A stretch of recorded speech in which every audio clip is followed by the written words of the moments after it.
Before Count Dooku became a notorious Sith Lord, he was a well-respected Jedi Master. So what exactly was it that led Dooku to lose his faith in the Jedi and choose to leave the Order? The legends and canon timelines each have different versions of Count Dooku's story, so let's have a look at the similarities and differences of each. If you love deep dives into the Star Wars universe, please consider leaving a like on this video and subscribing for more content like this. Starting with the Legends timeline, Dooku was born in the year 102 BBY into a powerful and wealthy family on the planet Serenno. His father held the noble title of Count, which naturally would have been passed on to Dooku had he not been discovered to be Force-sensitive by the Jedi Order. Dooku's family willingly allowed their son to be taken in by the Jedi, proud of him for the gifts he displayed. The title of Count would instead be passed to Dooku's brother. Dooku would remain with the Jedi for over 6 decades, going on to become one of the most highly respected Jedi Masters of the Order. He was especially well known for being one of the Jedi Temple's best duelists and lightsaber instructors. He turned down the offer to be on the Jedi Council, wanting to take a more active role in galactic affairs. While training his second Padawan, Komari Vosa, he participated in a Jedi mission to Galadran, where he and other Jedi were manipulated into fighting Mandalorian mercenaries by the planet's governor so that he could tie up some loose ends. The governor told the Jedi that the Mandalorians were murdering political activists on the planet, when in reality they were hired by the governor to eliminate insurgents who were opposing him. The battle left 11 Jedi dead, as well as all but one of the Mandalorians dead, their leader, Jango Fett. Eventually, Dooku learned of the governor's treachery and was angry that the council had allowed themselves to be manipulated into allowing so many to die, all for the governor of Galadran's own personal gain.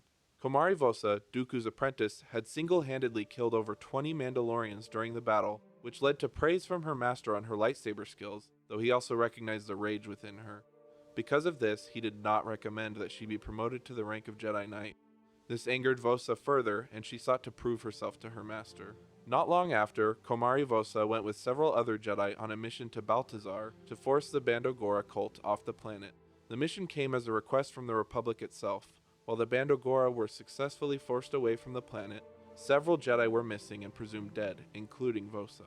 After the conflicts at Galadran and Baltazar, Dooku protested the Council continuing to send Jedi on missions for the Republic, frustrated that so many Jedi lives were being lost because of the Order's political involvements, a problem he believed had been going on for years and only getting worse.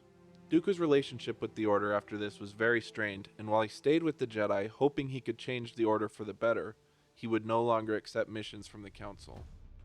Over the years, Dooku had become closely acquainted with Senator Palpatine of Naboo, who, unbeknownst to Dooku, was secretly the Sith Lord Darth Sidious.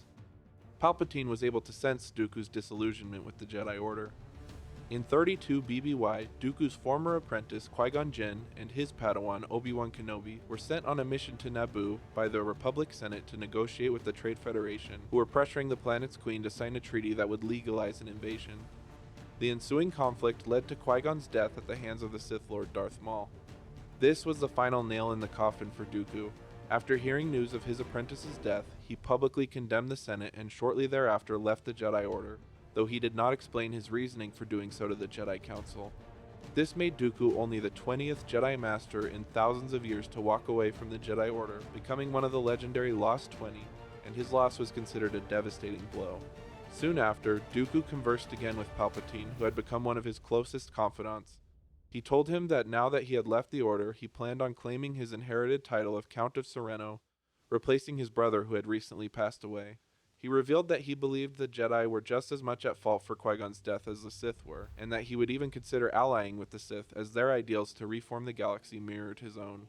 Not long after this, Palpatine revealed to the newly titled Count Dooku his identity as Darth Sidious, and he took Dooku on as his new apprentice to replace Darth Maul, who was defeated by Obi-Wan Kenobi on Naboo. Sidious gave Dooku the Sith name Darth Tyrannus. As Darth Sidious trained Count Dooku in the dark side of the Force, they formulated their plans for the creation of the Separatist movement, which was largely funded and spearheaded by the Count, thanks to his newly inherited wealth, political power, and resources. Through this, the two Sith were able to orchestrate the conflict that would later become the Clone Wars. Now let's move on to the canon version of Dooku's story. As in Legends, Dooku was born in 102 BBY to a wealthy family on Serenno, but in canon we have a little more information about them. In this version, Dooku's father, Count Gora, was repulsed by the Force abilities within his son, calling him a freak, and abandoned him, leaving him for the Jedi Order to take. Dooku was raised as a Jedi not knowing who his family was. In 90 BBY, when Dooku was 12 years old, he and a group of other Jedi younglings accompanied several Jedi Masters, including Yoda, to Sereno to participate in a galactic festival. While there, he met a girl who seemed strangely familiar to him, named Jenza. Her father recognized his name, and it was only then that Dooku learned of his true heritage, that Jenza was his sister, and Count Gora was his father.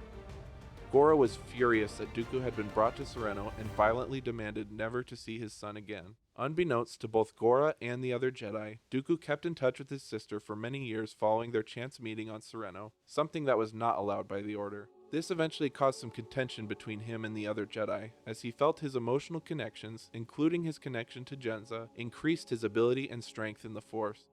In 85 BBY, while Dooku was still a Padawan to Jedi Master Yoda, his faith in the Jedi Council and the Republic was further shaken. His longtime friend and fellow Jedi Sifo Dyas had a vision in which the planet Proto-Branch was hit with a destructive solar storm, leading to the death of a large portion of the planet's population.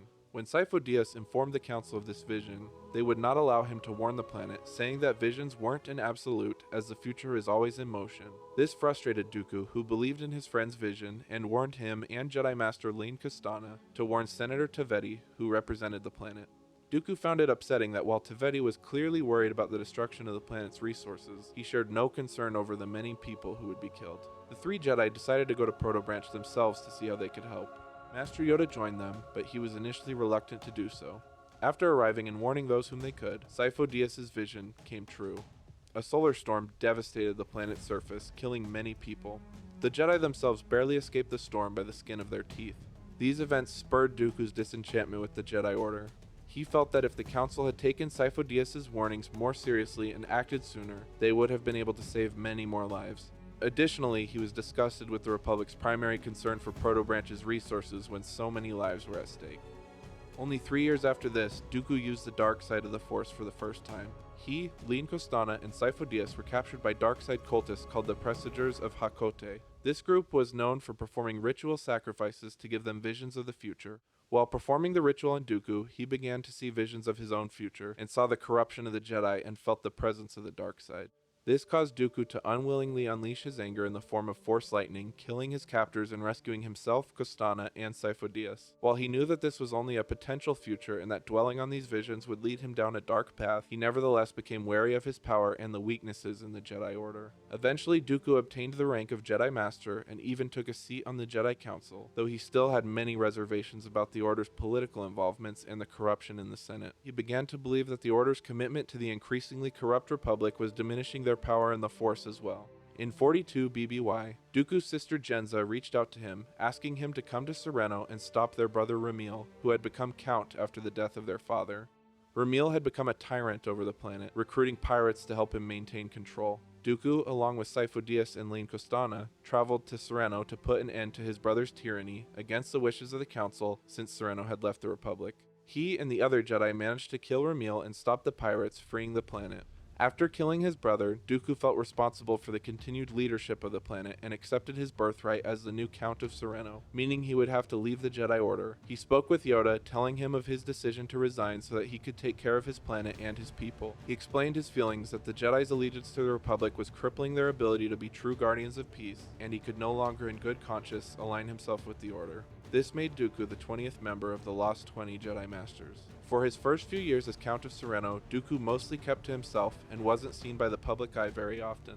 During this time, knowing Dooku's frustration with the Republic and with the Jedi Council, Darth Sidious approached him as the potential leader for the Separatist movement, recruiting him in a key role in Sidious's plan to rule the galaxy. Dooku used his wealth and authority to organize this movement, which would eventually result in the Clone Wars. Sidious, sensing his potential in the dark side of the Force, also took him on as his new Sith apprentice, giving him the name of Darth Tyrannus.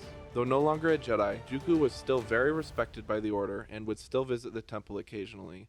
This allowed him to secretly erase Kamino from the Jedi archives, keeping the clone project initiated by he and his master a secret. Shortly after Qui-Gon's death, he left the temple to visit with Sidious and express his distaste with his former Padawan's death. This could have been a turning point for Dooku had he not been followed to this meeting by Jedi Master Yaddle. Upon her discovery of his true nature, Dooku was forced to kill Yaddle, setting him on his path towards the dark side. While Dooku's character arc is quite similar in both canon and Legends, with both involving his disillusionment as a result of the Jedi's political involvements, which crippled their ability to be the guardians of peace they had vowed to be, there are definitely some key story differences. One of the most significant differences is when he decided to leave. In Legends, he stayed with the Jedi up until Qui-Gon's death, with that being the final straw to Dooku's abandonment of the Order, while in canon he left 10 years prior, after overthrowing his brother on Sereno. Another notable difference is the larger connection to his family that he has in canon than in Legends. The sense of duty he has towards his family is one of the things that brings him to leave the Jedi in canon, while in Legends he never really had a relationship with his family before he claimed the title of Count. The last major difference is the specific circumstances regarding how Dooku came to distrust the Jedi. In Legends, it was the political motivations behind the Battle of Galadran and the Battle of Baltazar that pushed Dooku away. In canon, the major events leading to the rift between Dooku and the Order were the Republic's reaction to the devastation of Proto Branch and the Council's unwillingness to send support to Sereno. Comment below and let me know which version you prefer, and if there are any other Star Wars topics you'd like me to do a deep dive on, please let me know that as well. If you enjoyed this video, please leave a like and please subscribe if you want to see more Star Wars videos like this one. Have a good day everyone, and trust in the Force.